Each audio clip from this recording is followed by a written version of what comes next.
Hey, hey, hey, we're back with a episode of Chop It Up with Coco. And I got an extremely special guest with me today, man. This is one of the guests that I've been waiting to have throughout my entire bio, from Little League all the way through the pros. We're making a pit stop at one of the most famous places that really made me where I was, Western Illinois University. And I got the blessings to catch the man that started it all for me, that was a giant impact in my life, molded me as a man. Mr. Randy Ball. Coach, how you doing? Doing great, Coco, man. It's great to see you, buddy. Me too, man. It's spark, man. You gave me butterflies to see you, man.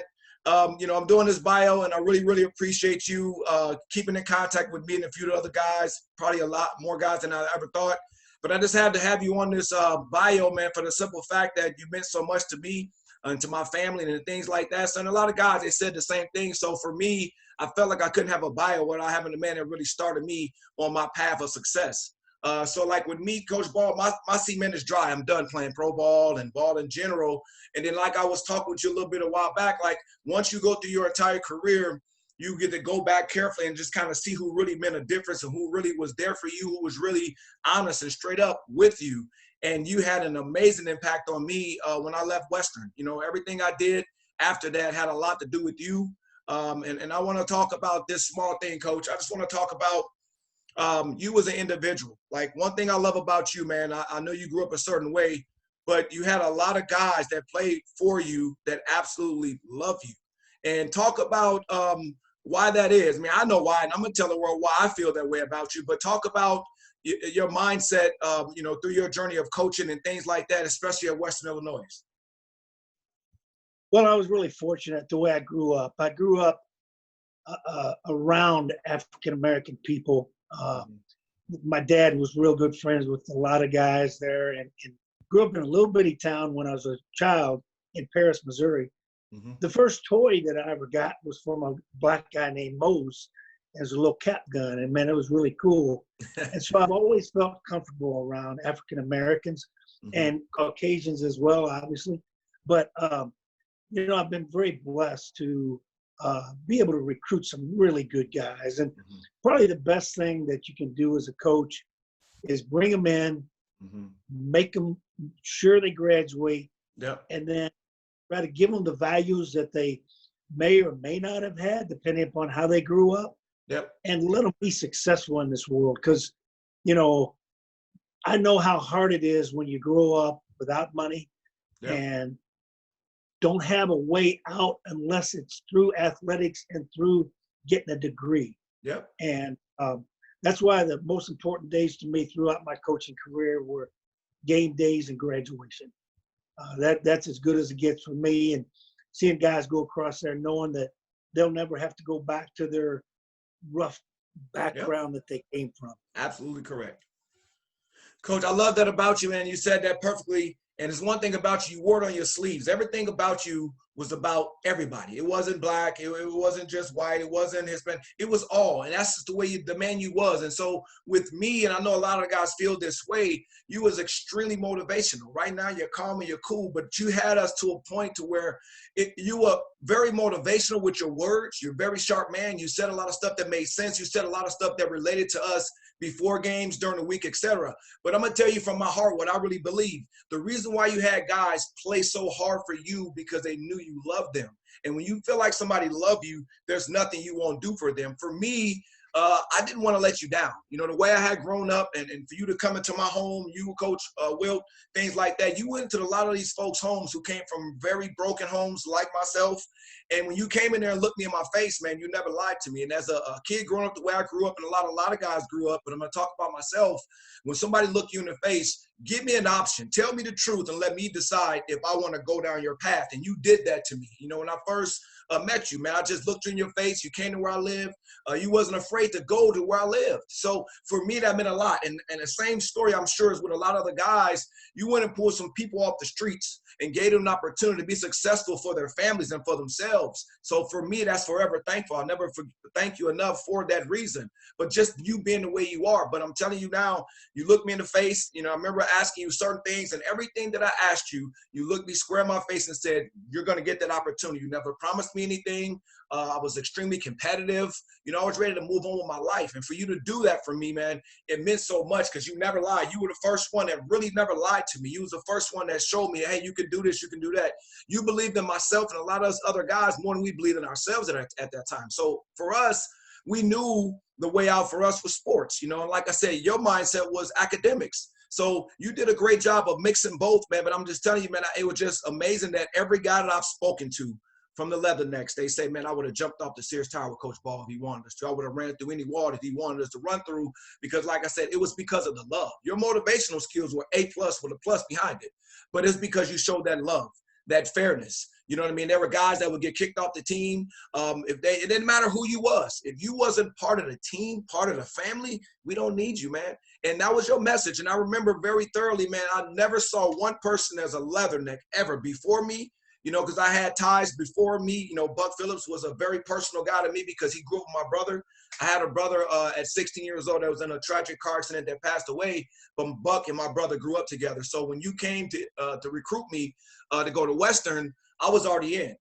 Everything about you, the vibe, my gut, my heart, everything about you, I'm like, I'm going to Western. I'm not even going to intrigue other big schools. I was ready to go to Western. But when I got to Western on my recruit visit, I saw Buck Phillips. And Buck Phillips was a known face. He was somebody just like myself, small man in stature.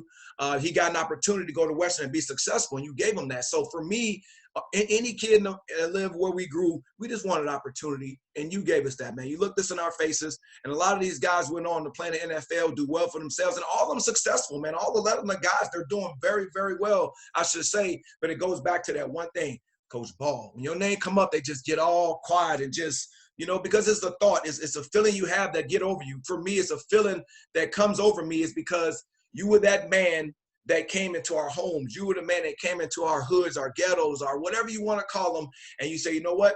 I want to give you an opportunity to do something for yourself. But you got to earn it. But I'm going to give you an opportunity to do that. So for me, it meant so much. So when you just told that story about you, kind of some of the folks you grew up around and the memory you have of that, you know, African-American individual giving you that gun, Coach, you wear it on your sleeves and we can see it. You know what I'm saying? And I hope a lot of the other guys, whether they were Hispanic, whether they were Caucasian, whether they were any race, never felt a certain way because you never showed that you put someone above, like blacks above or whites above. It was the same across the board. But I really appreciate you because a lot of coaches wouldn't do that. You know, I grew up in an era where I was extremely successful in sports and no one came knocking at the door. They were afraid to come in there and check us out. So for you to do that, man, and you went to some way worse hoods than mine, you know, man. So I just want you to know, man, from the bottom of my heart, man, you've done so much for myself, you know, as a man in life, the way I am, the way I'm structured, you know what I mean? Football made me a man. You know, I had my dad until I was 15. He passed away, but the structure came from underneath you. You understand what I'm saying? So I wanted to get you on here, man, and tell the world thank you so much for doing that for me. And I'm sure a lot of other guys feel the same way because when you hear when they talk about you, the spark and their body and everything about them, their success, man, ran right through you. So, you know, and everything that you did was just so real from this perspective. You know, your coaches, God bless them all. They were amazing. And what I loved about you, you hired the right coaches to do the right job and you got out of the way. You let them do what you hired them to do, and you got out of the way. You got the best productivity out of those folks because you hired them, you trusted them, and you got out of the way. I know we're talking a while back, Coach, about one small incident about a highlight with a guy in the NFL, man. I would love you to talk about that if you want. It made me smile, and that's a memory I'm never going to forget. I think you said something small to the extent of there was a guy that ended up going to the NFL, and the highlights had Western all over. He was like, that's not going to happen no more. Can you talk about that, Coach? Do you mind that? Because that made my day. I never knew that made my day when you told me that. But that talks about the man that you was. That talks about how you are as an individual. Do you mind talking about that just a little bit, Coach? I hate to talk about it, but I'll tell you. So it's not a bad thing. It's a Leatherneck thing. Just stay in the house, you know? We played Wisconsin up there, and we played really well in the first half. It was 13-10 Western Illinois. And in the second, and they had a great punt returner, kick returner. I mean, great. Troy Vincent, NFL guy, played a long time. And Troy, in the second half, we were supposed to be directional punting, and we kind of got off of that. And it sent one right to him, right back to us. So we kind of lost. He dominated. He had like 245 total yards against us. And so the NFL draft comes and he gets drafted high, and all the highlights are against Western Illinois University. I know the guy's a great player, but so after that, the next couple of years later, we're playing Marshall University. Yep. And you know who they had? Yeah, they had the man Moss Dog, Randy Moss. So yep. I told Coach Will, I said, hey, listen, buddy, I know the guy's a great player. We got to double team him. He goes, Coach, they got a great running back too. I said, buddy, it's kind of like slow death or quick death. I'll take slow death. I don't want to go quick. I don't want to see – the other guy's going to play in the NFL too, but he can be our highlight guy. He can be their guy. Right. Anyway, so we held Randy to I think 68 yards total yep. offense and a touchdown. So it was his worst college football game. Yeah, it was. It was a good game. But, yeah, I didn't like seeing the Leathernecks come up on all them highlights when somebody else booty. Hey, man, I want to make it fun as well. I know we talked a little bit about that, man. And like I said, that just, again, talks about the man that you are. You know what I'm saying? You're going to fix it. And that's one thing you do. And you gave a lot of guys a lot of chances, and that's between us. Because, like I said, anything that happens in that locker room as Leathernecks is about us. We don't talk our business. But I know guys made mistakes, and they had to earn their way back, and you made them earn their way back. So, like I said, man, there were over 40 guys that ended up going to the NFL or getting into camp some way, somehow. And you always went to bat for everyone, including myself, man. So I really thank you so much for doing that. But like I said, man, you were such a giant impact on a lot of guys' lives. And like I said, then guys probably never came to you and told you, but now we're 40 years old. We got our families, we got our kids, we got our lives going the right way. This is the perfect time. And I told a lot of my friends, I never would tell you that then at that time, how much you meant to me and how you impacted me, but I'm grown now, man. You know what I mean? And our pride is different when you're older. So I just wanted to let you know, man, these guys really rallied behind you. Good things happen to good people. You continue to do great things in your life. And I'm telling you, for me, bringing me on as a Leatherneck, it couldn't have been no other way. You know, I remember, and it's not no shout out at nobody, nothing negative.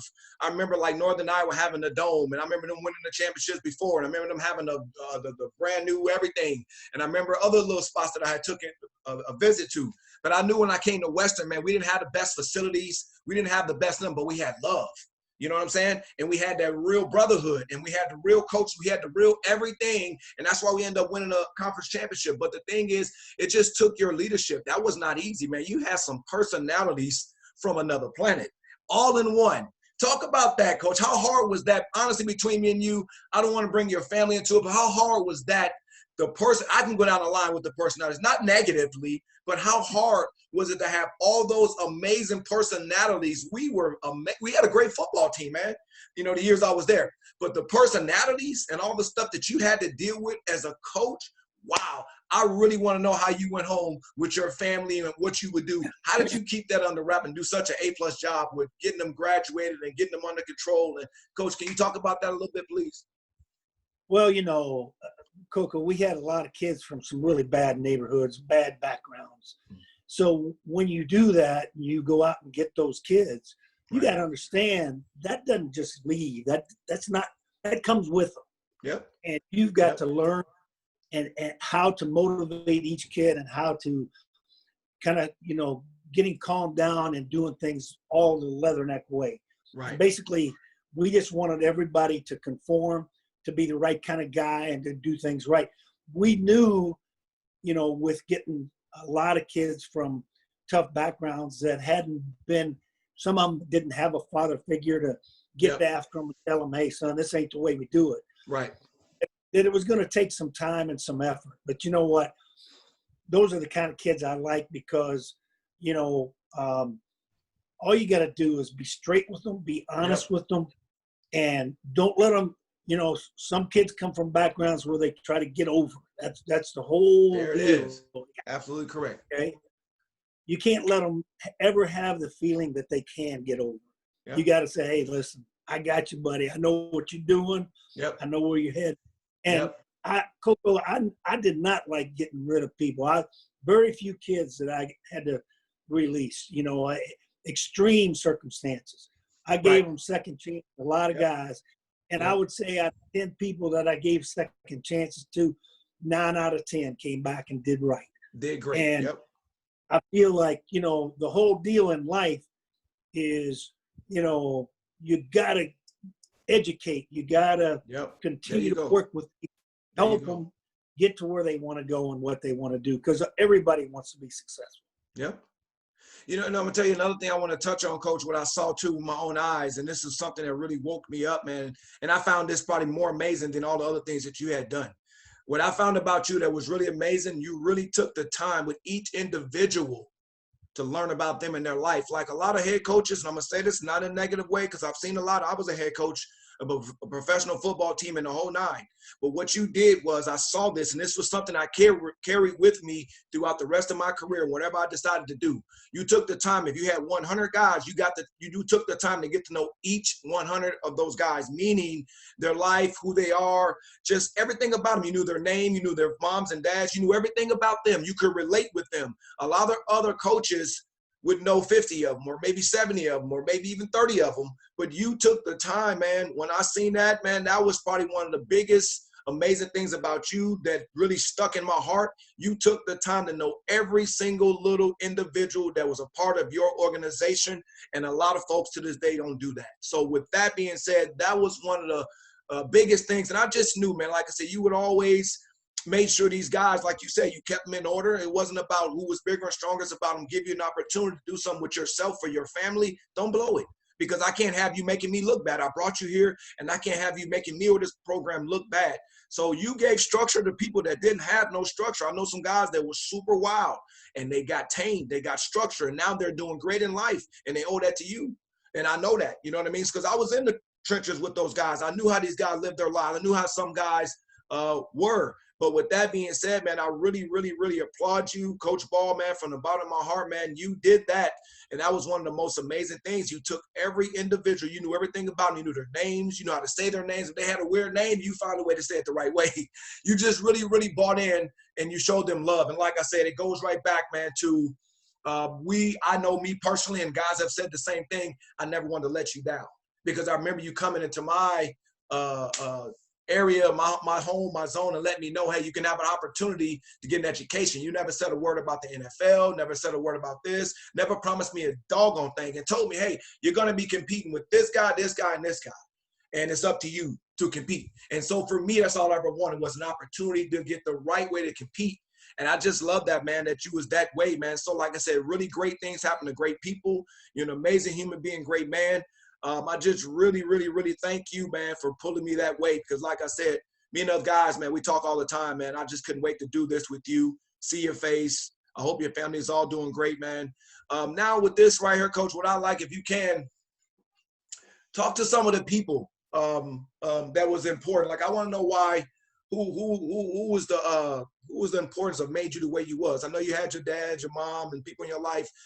So if you don't have a problem with that, I want to know why Randy Ball was such an amazing human being the way he was. There's somebody that credited for you being the way you was, man. I would like to know who that person was and how did it happen.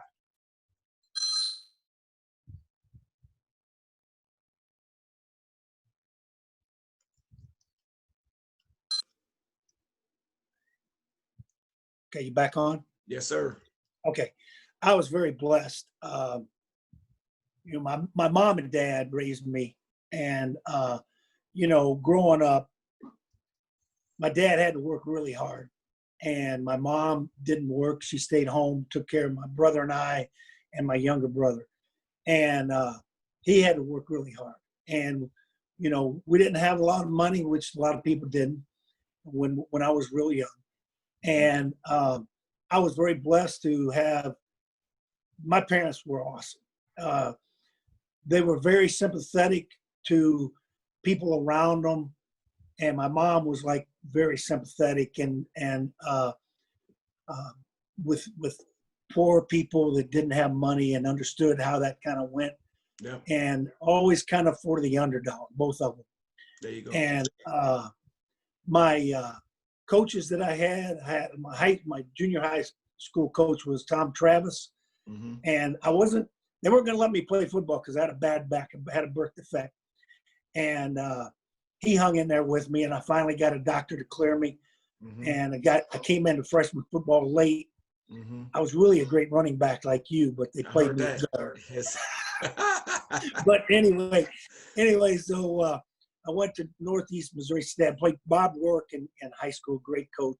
And then I went to play for Russ Sloan, who was like a tremendous, motivating, disciplinarian head coach.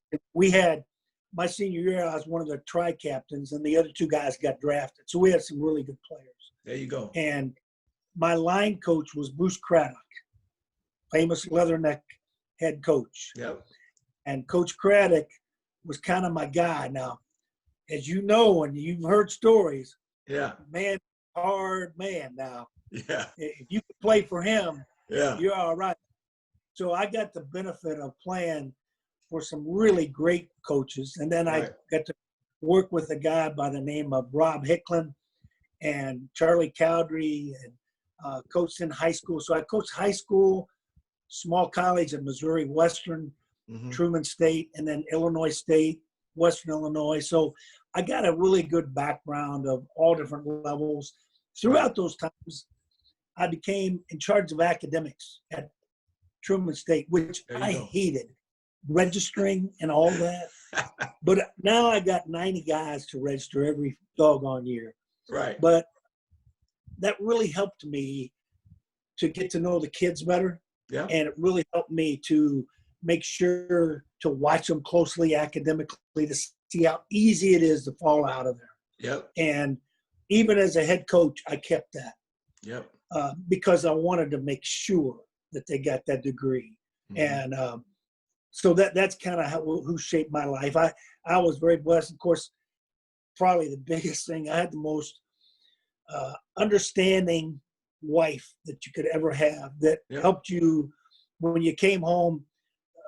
You know, she knew not to wait. If dinner was at 6, it might be 7.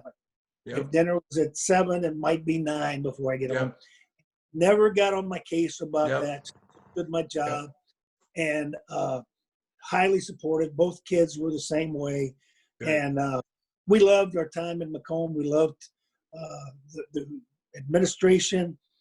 But most importantly, man, we loved our players and coaches. I had great coaches that worked with me, as you mentioned earlier. And I always told them, hey, listen, just do me one thing. Always be straight and honest with those kids. Don't lie to them. You start trying to BS them, they're going to look right through you. Yeah. Coach, you know what? I wanted to, you know, you're always taking care of everybody else. So I just wanted to pluck in a little bit on your life, you know, like I said, with your mom and dad, the range you went through, your wife, your kids, man, because it took a lot. It takes a lot, man, because I've been in your shoes. So it took a lot for you to do it as great as you did for so long. I just wanted you to talk about them because they mean so much to me as well, just for the simple fact that they roll with you no matter what. Like you said, you know, I might be home at 6, honey, but you get home at 7 or 8 or 9. You know, that fool's still waiting on you. But that just, it was hard for them, I'm sure, but I know they wouldn't do it no other way. Like I said, but you affected so many lives. I wanted them to come up, and I wanted you to talk about them like that. So with that being said, man, I got to put you on the spot one time. I want the world to know this, man. This man is don't brag. This man is very keep to himself. Like never celebrate. Try to be like, oh, me. You're not a me person in no way, shape, or form. Anybody that knows you knows that. But I want to thank you for the guys that made it to the NFL. I mean, even the ones that didn't had opportunity. There's over 40 guys that was under your watch that went through you of some sort. Whether you were assistant coach, whether you were a head coach, predominantly more you was a head coach, you produced. At 1AA football, man, you put so many guys in the NFL, knocking on the coaches' doors, getting their stuff together, making sure their academics, making sure all those things. The 1AA program, Western Illinois, you put the most, and then you put the most names, guys that became all pros, guys that became Hall of Famers, guys that they went to Western, man. And I know they thank you so much for you seeing that and for you to kick the doors down, for you to keep on making them believe, because what you did is you made us believe. Even though we believed in our skill set, we believed in what we could do. I would say I was a little selfish before you, meaning like I wanted to take care of myself, to take care of my family, but you showed me another way, and that's when we became Leathernecks. So all those guys that played, man, I salute you, man. I'm so happy as heck that y'all played, man. You know, it was a dream of mine. It didn't happen, but I just want to say all you Leathernecks that made it and played, man, and I know Coach Ball had a lot to do with that. Now, when I say I want to put you on the spot, I don't want to do that and you don't have to answer if you don't. I want to know the top 3 best athletes. I got one in my mind that I would think, you know what I mean? The top 3 best athletes that you saw at Western. That's going to be really hard. And I know all the guys like, man, don't do that. But it's again, before you answer, if you do answer, you don't have to. I want everybody to understand we're brothers. I want everybody to understand this is, you know, we're older. And a lot of guys I never even met. I'm just talking about the best. It's not a shot at nobody. You know what I mean? And like I said, Coach, you saw it all. I mean, you saw the defensive guys, the offensive guys. Western was a defensive school. Forget what you say. Let me ask this one first. This is probably a little safer. Let me ask this one first. All right. What segment you think was your best segment, whether it's D lineman that went to the NFL, whether it's linebacking core, whether it's secondary? It's not going to be on the offensive side. It's going to be defense because all them Leathernecks in the NFL play defense. What segment was your most dominant segment out of all your coaching career at Western Illinois of guys that went and played in the NFL? I got an idea, but I want to know what you think. Well, there's no wrong answer. Yeah, probably outside linebacker was pretty dang good. But, you know, what would surprise you, our depth and our ability at running back was way better than most people know. Way better. I go run down the names that just when I was there.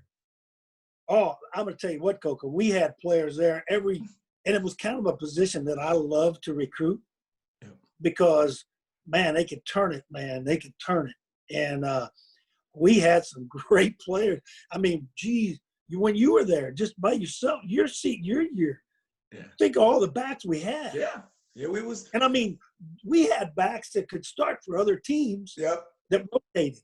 I was a backup. You know what I'm saying? I was. Brian Knuckles went to the NFL. He was off the charts. You know, how could you say? We had everybody, man. And I gave a shout out to all the guys that were running backs. You know, we had myself. Remember the first year was Brian Knuckles and myself, Ephraim Crump. You had Tywan Kingsby. You had. Man, it was so many, and whoever went in did great. It doesn't matter who y'all put in. And so for me, I knew that was hard for y'all, who to shuffle in, who to put in, who not. It was hard. And every time all of us got in, we were successful. And that's a salute to y'all with the line too, man. The line was the real deal. You know, and then the next year when you had Aaron Stecker, you had Will Barnes, you had TK, you had Eddie Josephs, you had everything in the world that you needed. You know what I mean? Eric Rogers. There was a lot of guys, and I don't want to miss their names, but I talked about some of those guys because I couldn't leave them out. I had to talk about no matter how much they played or how much they didn't play, how much they did play, they were successful for us. They helped us win. And at the end of the day, no one was mad or pounding, why I ain't get the ball and why ain't this? You saw who you was. You saw the cream rise to the top. You saw the guys who y'all had put in place. They earned it. And in every game, Knuckles would go for 3 or 4 touchdowns. Against Northern Illinois, shocker, Division I school, he ran for 200 some yards. But the team effort, man. Coach, talk about them linebackers, man. You had, when I was there, you had Bruno and Ty. And I'm going to tell you one that was never talked about much is Lou. Oh, my God. He was probably the most solid guy as far as breaking people's jaws.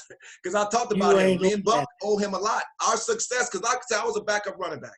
And then I converted to receiver. But a lot of my success came from the punt returns. And so Lou, I mean, everybody helped, but Lou spearheaded that.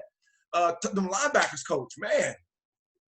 Well, so it's kind of funny. So both of the first outside linebacker was Brian Cox.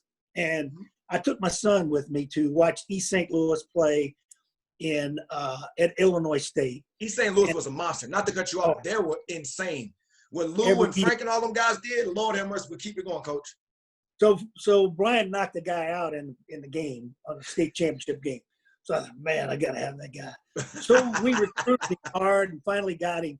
And then all of a sudden, the next probably 4 years, 5 years later, go to watch East St. Louis. Hey, got another guy knocking people out. It's from my name. And really, best story on Lamont. Great player. So we're playing Southern Illinois, and we're out of safeties, free safeties. And so I said, Lamont, can you do it?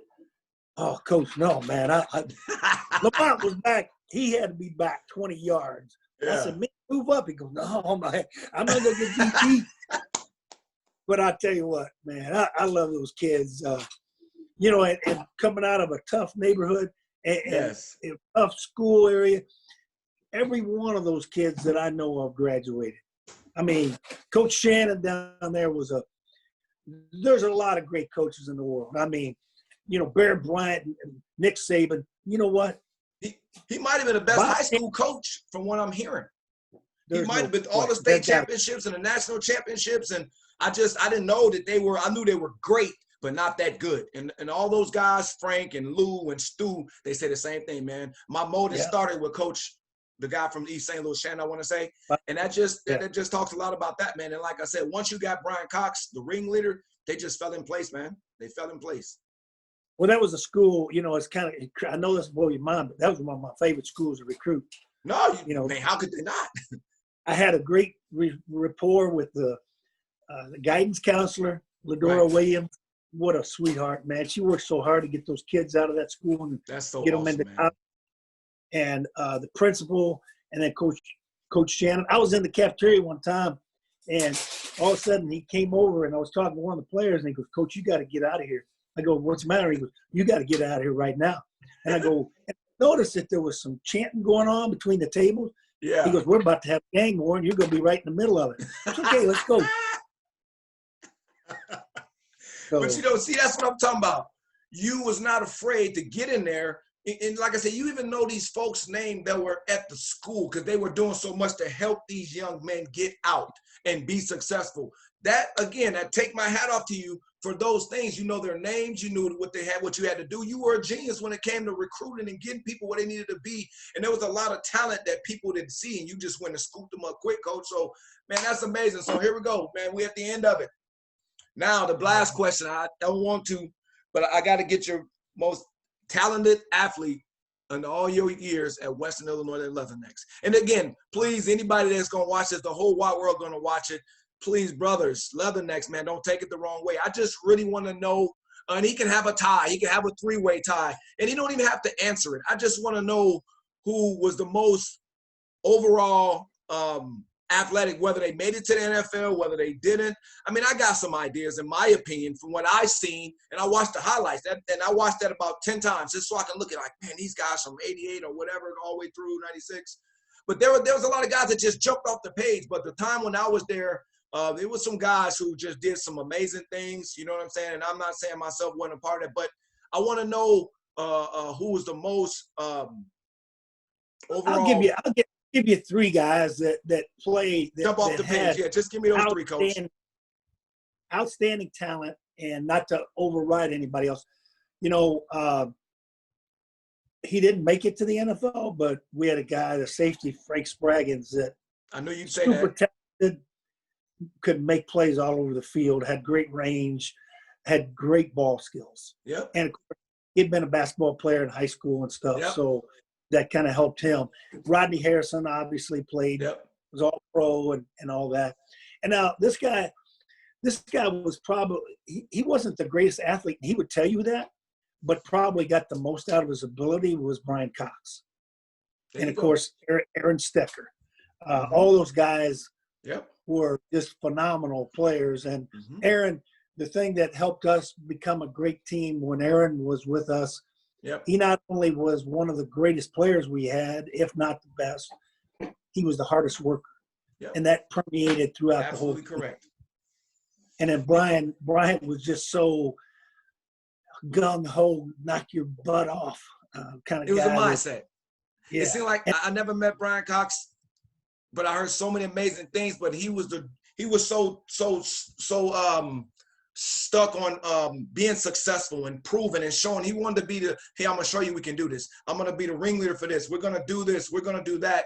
And if they don't believe in me, so what? I'm gonna do this. But I never met the man. I heard so many amazing A+ things about him, man. But as I kept hearing the same things, that he molded a lot of people to wanna be successful. And like I said, for him to say, I think Frank was talking to me about this. He's like, look, man, you ain't got to go to these big Division I schools to go to NFL. He said, I did it. You can do it. And that's just the conversation that a lot of these guys had for Brian. You know what I mean? And as far as Aaron, I knew Aaron Stecker in high school. You know what I mean? Like, I'm from Wisconsin. You know what I'm saying? But I would up in Green Bay. We had mutual friends, so I knew all about Aaron. And you hit it on the head. I remember when me and Aaron both came out of high school around the same time. He went to Wisconsin. And then there was some big thing for the summer. We came back, and he came back, and we're about the same build. back then. He came back like the Hulk. I was like, we were all looking like. So Aaron Stecker was an incredibly hard worker. He wasn't selfish in no way, shape, or form, man. He was a great dude, so he probably could have been the best overall Leatherneck ever. And like I say, he went on and played a lot of years. But Aaron was a great dude, man. He had no jealousy about him, no envy. Whatever the team needed, wanted, he did all of those things. But, Coach, you was blessed to have some good ones, man. So I just wanted to – I had to ask that. I bet a lot of people wanted to. But at the same time, no one's going to take it the wrong way because you know what? All these guys that was Leathernecks through you, their character. Not going to let them be that way. Their character. You know what I mean? It's from your view. I have mine. You have yours. Everybody have theirs. But I wanted to hear from the master. You the master. You the ones at the top. You was the head coach. You was the one that ran it all. You know what I'm saying? So with that being said, I had to ask that. No one asked me to ask that. I just say, you know what? It's not really putting you on the spot, but I said, let me know. I want to know from your eyes because your eyes are different. Our goggles got different lenses sometimes. But you're the one that was around all of those. So when you sent me the footage from 88 through 90, I got a chance to watch some of those other guys as well. And I was like, man, he was pretty good, man. Who was that? And I went and pulled him up and looked at him. But, Coach, man, I want to thank you. And I want to thank you from a lot of other guys that are Leathernecks, man. You gave me something that was very important that I needed at that time. I needed that home cooking. I needed some guidance. I needed somebody that believed in me. You gave me that. You gave me an opportunity to go on and play further in my career. And I had played about 15 years of arena football, which was thankful to you. I went on, I coached in high school. I had my own professional football team, the whole nine. And I took a lot of the things from you, the way you were with people, noticing things, getting individual conversations, just knowing all about them I got great results the same way you did. So from the bottom of my heart, Coach Ball, man, I want to say thank you so much for coming into my life when you did, when I needed you most. Thank you for believing in myself. Thank you for giving me the opportunity to make something of myself. So like I said, I mean, I could have told you on the phone. I could have told you face to face. But I want the world to hear me say, thank you so much, man. I love you to death. And like I said, you gave us an option, an opportunity to do that. You didn't hold our hands. You didn't play with it. You were very, very straight up. And in life, all the guys that you talked about, all the guys that you brought to Western Illinois, don't lie to them. Just tell them the truth. And you can never go wrong by telling the truth, man, because then it's up to us to decide what we want. And so I thank you so much, man. I definitely wanted to, have your family involved in that just because I know what you went through because I was in those shoes later in my career. Last thing I want you to do, Coach, man, go ahead on and give a few shout outs to a few people that it's going to see this, 10 years from now, 20 years from now, some folks that's impacted you that made a big difference in your life. I just want to give you that last platform. Your platform is insane. But like I said, you talked about your wife, you talked about your mom and dad, you talked about your kids for, them sticking up with you for doing the things you had to do. I just want to give you this last few minutes to talk to some people, whether it's players, whether it's where you are now in your life or what you're doing.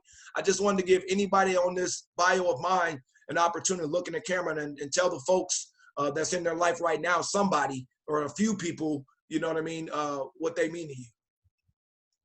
Well, I think, Coach Craddock gave me the opportunity to be the offensive coordinator at Truman State and then brought me to Western with him. And, tough times when he got real sick and he had cancer and he passed away. Those times there were most difficult. But one of the guys that helped me get through that was Bill Wilt, our defensive coordinator. And none of what I accomplished at Western Illinois could have happened without him and the other great coaches that I was able to work with there. But Bill in particular, because he was there the whole time I was there. Yep. I had offensive coordinators come and go moved on and got better jobs and stuff. But yep. Bill was with me the whole time there. One of the best coaches. Now I'm working with the Kansas City Chiefs in the personnel department. Congrats to that, Coach. Before, I've been in the UFL. I've been in the NFL now. Bill Wilt could coach in any of those places. He was the real deal. He was, and had a great way of getting the best out of kids. Yep. And motivated them hard. And we needed that. He was the guy that put the hammer down. Yep. And that's why defense always played so well. Yep. And with that being said, I'm in the Western Illinois Hall of Fame. Congrats but to the you. Guy that really ought to be in there is Bill Wilt. Yep. So all you Leathernecks that watch Yep. this, I would love to see you write a letter. Yep. I've written a letter to him almost every other year. But we really got to get him in the Hall of Fame. He deserves it. Coach, I'm glad you spoke on that. I talked about that, man. There were two coaches in my life that were extremely important to me. Number one was you. And very close second was Wilt. And I didn't even play for him. He was the defensive coordinator, the defensive guy. I was on the other side, but I love what he stood for. I love the way he was. You know, I told me and Lou and Frank were talking about this, and we laughed. There was one punt return that I had, you know, taken to the house for a touchdown. And you see that everybody's going, all the coaches like, no, get away, get away, get away.